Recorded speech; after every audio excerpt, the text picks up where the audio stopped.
Uy, nandiyan pala kayo. And what's up pala guys? This is Dwayne Alana naman and time check is 2:25 na po ng madaling araw. And kaya ganito kaaga nag-aayos is because we're going to Batanes. Yes, ako pala guys. Meron akong vlog na hindi ko pa talaga na-upload. Siguro upload ko siya in the perfect time. Pero hindi mo na ngayon. Basta something special siya na vlog. And ito din naman, special vlog. Kasi punta kami ng Batanes. And then, nililinis ko yung sapatos ko na fila na white and gold. Kasi medyo madumi siya. And feeling ko napasabak siya sa gera. And ayan guys, in-update ko lang kayo kung anong gagawin namin ngayon. Pupunta kami ng Batanes, Basco Batanes. Ang flight namin is 5:30 ng umaga. And then, ayun. Then darating kami doon. Ang biyahe is 1 to 2 hours, I think. And then, ayun, punta kami ng Basco Batanes. What's up, buddy guys? This is Dwayne Alana naman and update lang guys, nandito na po kami sa airport and yung family, si Pomi, si Mami, si Daddy, si Pauline and si Polo ay nauna na dun sa loob ng airport. Hindi, ayun pala siya. Hindi nakikita ng camera eh. Biyahe ni Paul. Biyahe ni Paul. Biyahe ni Ilalo guys. And very excited kasi we're going to Basco Batanes, which is the last, Explore natin ang Batanes. Yes, explore natin mamaya. Matagal ko nang gustong pumunta doon. So, request ni Polo na next travel namin, Batanes naman. So, ito na, nangyari na, Batanes na. Update ko kayo mamaya agad. And ayun mamaya guys, pagka nasa loob namin ng airport.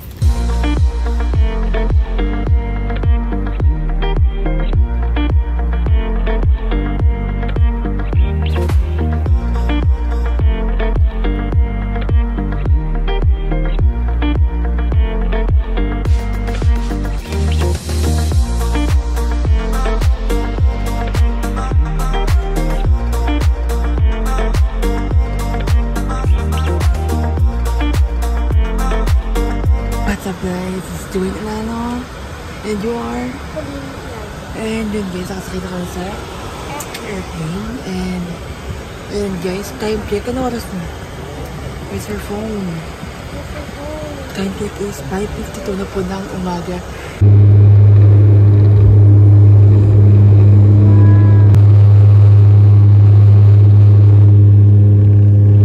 What's up buddy guys, and ayun, nasa kami sa Basco Batanes. And ayun si Daddy, si Pauline, si Mami, si Polo.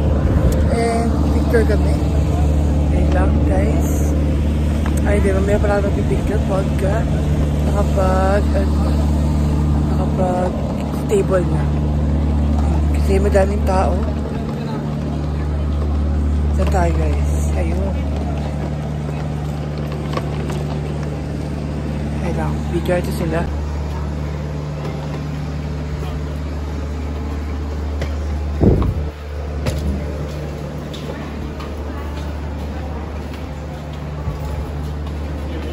And guys, while walking is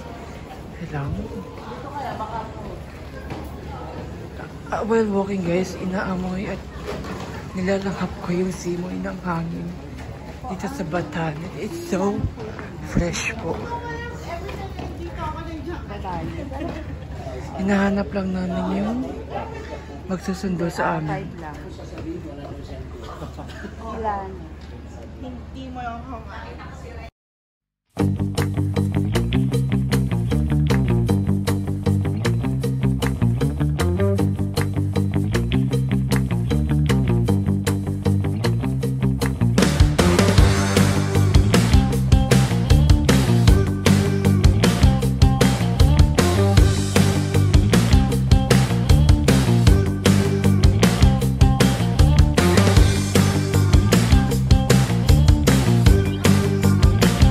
Ayun guys, nakatating na kami sa aming pag-i-stay for 5 days and I mean 6 days and 5 nights. And itutur ko kayo mamaya pagdating namin dun sa mismong kwarto namin. And ayun yung labas guys. Sa silang siya. Pwede tumambay dito, pwede mag-kill. And wala siyang swimming pool. Pero may dagat. Hindi ko alam kung pwedeng liguan yun. And pupunta na kami sa lobby ng hotel na to. Ito, search nyo na lang yung ano nila, yung Facebook page nila. Ayan guys. Ay, yung Facebook page nila. Search nyo na lang. And alam ko, mura lang dito. Kaya dito kami pumunta. I mean, nagstay.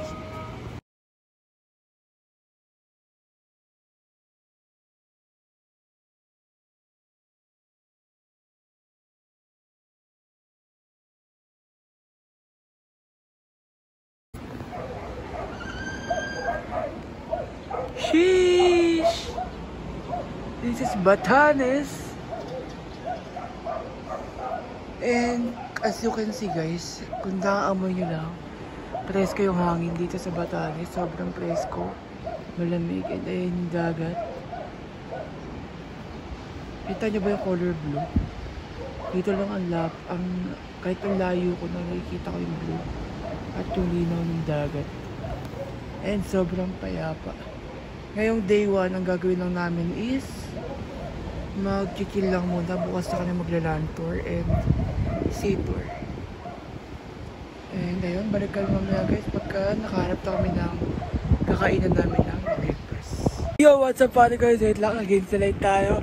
And ayan, ngayon guys, dito kami sa labas ng Boys Hotel. Inintay ko sila maming bumaba kasi kakain kami sa kinainan ni Drew. Yung kung nanonood kayo ng biyahe ni Drew, is kakain kami doon. Napanood namin yung vlog niya na yun 9 years ago. And kakain kami doon, which is yung Pension Ivatan, na madami daw masarap na pagkain. And kung nakita nyo, nagbablock na naman yung salamin ko pagka sisikatan siya ng araw. And may jeep dito guys. And so far guys, sobrang ganda dito sa dito sa Batanes. Sobrang payapa ng lugar at fresh yung hangin. Ang sarap puminga. And nandito tayo ngayon sa dagat nila. Ayan. Ay, diba? And then guys, pagkakain pala kayo sa mga restaurant, yung mga restaurant daw nila dito is malapit sa airport mismo. And then if one po pumunta dun is yung pinag-check-inan mo, like itong Amboys, yung mga staff nila is ibubuk ka ng tricycle kasi ayun lang daw yung main transport dito sa Batanes. Tricycle lang daw talaga. And pwede din naman daw mag-rent ang motor. Hindi ko lang alam kung magkano yung rent ang motor and kung ilang araw. And dito na yung dalawa ko kapatid, si Polo and si Pauline. Ayan, kung makikita nyo silang dalawa. Ayan. And hinihintay naman natin si Mommy and Daddy. Kailangan daw book ng tricycle. And kita-kita lang tayo dun mamaya sa kakainan namin sa Pension Ivatan. As you can see guys, napunta na kami sa Pension Ivatan. Pero hindi ako sure kung dun kami kakain. Kasi madami naman daw restaurant doon. So, kung ano yung mura and masarap, baka dun kami kumain. And update ko na lang kayo pagka nandun na kami sa kainan mamaya din. So, balik guys, nag-change kami ng location. Hindi na sa Pension. Saan yung una? Ivatan. Ivatan dito sa Bian S20 next naman. And ayun si Daddy. Ang kinakain ni Daddy ay tapsilog. Kinakain ni Mami ay ano yan? Platter. Yung Bihan platter. Bian platter. Bihan platter. Ako tapsilog.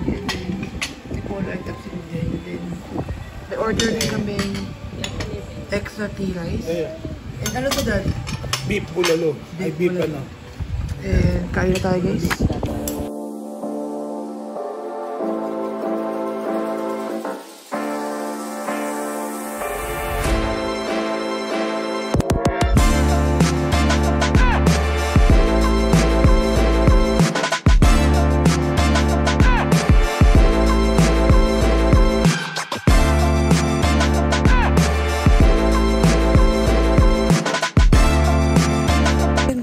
kakatapos na po namin kumain and ngayon naglalakad kami ng aking family dito sa bayan ng Basco, Batanes.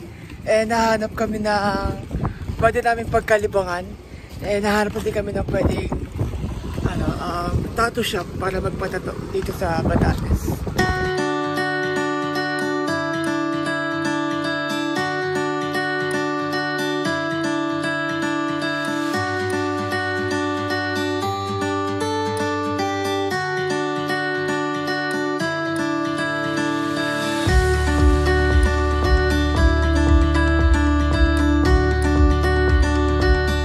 So yun guys, time is 4:20 na po ng hapon and sila mami, daddy, pa rin po guys tulog. Ako ay nagising na po. Kaya sinito nagising agad talaga yung oras namin kanina. And ako nandito sa tapat ng pinag-i-stayan namin. Ito yung pinag-i-stayan namin guys. Doon kami. Doon. Dalawang kwarto yan. Kwarto namin ni Polo. Tsaka kwarto nila mami. And ako nandito lang sa tapat kasi may hagdan. And may dagat. Ano ba dito? Mambay dito. And muni-muni at chill lang. And dito na siguro tatapusin yung day 1 ng vlog. Kasi wala natin naman masyadong ginawa ngayon. Pinakita ko lang kung paano kami nakarating dito. And malamig yung hangin guys. Hindi siya mainit. And yun guys, bye-bye. Kita-kita lang tayo bukas. Guys, what's up? Guys, ito yung nandito tayo sa Amboy Hotel. Ito yung isa sa pinakamagandang part ng Pilipinas na napuntahan ko. Diriin mo guys hindi pa kami nagtutour. Nasa hotel pa lang kami, pero yung tipong nasa hotel ka tapos front beach na agad nasa front beach ka na agad, na kung saan wala ka iba makikita, left or right, dagat na agad yung makikita mo. Tapos ang sarap pa ng mga food na pwede mong orderin dito sa Amboys kasi primo crispy pata, saan ka makakita, sobrang lutong at sobrang lambot. Yung tipong hindi mo na kailangan gumamit ng kutsara. Pagkakuha mo ng kamay mo, nag-iwalay. Diba? Kaya nga si Miss na-enjoy yan. Enjoy yan. Paano? Ngayon, nasa Batanes kami. Ito yung dream lakbay na pinangarap namin dalawa, na makapunta kami sa dulo ng parte ng Pilipinas kung saan bibihira lang din nakakapunta. Kaya pinilit namin makapunta dito. Kasama ko yung syempre pinakamaganda kong baby. Ayan, si Pauline. Say hello na. Bukas guys, mag-island tour kami. Sobrang dami naming mapupuntahan. Halos lahat North and South yon, day 1 and day 2. Pero sabi ko nga sa kanila, day 3 na tayo magsabtang. Kasi pag day 1, day 2, para tignan muna natin kung mapapagod tayo. Pero ngayon pa lang, dito pa lang sa hotel, satisfied na talaga kami. Sobrang ganda talaga ng Batanes. Walang pwedeng island na makapagsabi na pumapantay dito. Boracay, normal naman kasi ang Boracay. Ang Boracay, talagang tourist. Maganda lang ang beach. Pero dito, kakaiba. Kadami-dami na mga pwede mong puntahan. Nasa hotel ka pa lang satisfied. Update ko kayo bukas